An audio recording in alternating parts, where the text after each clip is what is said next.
கோவையில் கோழியை கவ்வி கொண்டு சென்ற சிறுத்தை, சிசிடிவி காட்சிகள் வைரல்.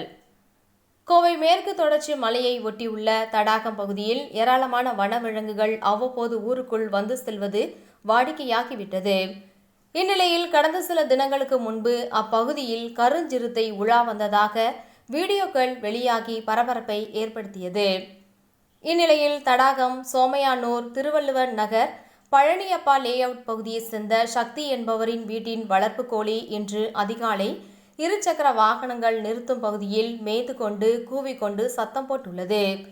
இதனை அவ்வழியாக சென்ற சிறுத்தை கோழி மதில் மேல் இருப்பதைக் கண்டு அதனை லாவகமாக கவ்விக்கொண்டு சென்றுள்ளது. இன்று அதிகாலை எழுந்த அந்த குடும்பத்தினர் கோழியின் இறக்கைகள் வீட்டின் முன்பு கிடந்ததைக் கண்டு அவர்கள் பொருத்தியிருந்த சிசிடிவி காட்சிகளை ஆய்வு செய்து பார்த்தனர். அப்பொழுது மதில் மேல் இருந்த கோழியை கவ்விக்கொண்டு சிறுத்தை செல்லும் காட்சிகள் பதிவாகி இருந்தது. இதை கண்டு அதிர்ச்சி அடைந்த அவர்கள் இதுகுறித்து அப்பகுதி மக்களிடம் மிகுந்த கவனமாக எச்சரிக்கையாக இருக்க வேண்டும் என கூறியுள்ளனர். மேலும் இதுகுறித்து வனத்துறையினருக்கு தகவல் தெரிவிக்கப்பட்டுள்ளது. அப்பகுதியில் அசம்பாவித சம்பவங்கள் நடைபெறும் முன்பு வனத்துறையினர் பொதுமக்களின் உயிரை பாதுகாக்க வேண்டும் என்பதே அனைவரின் எதிர்பார்ப்பாக உள்ளது.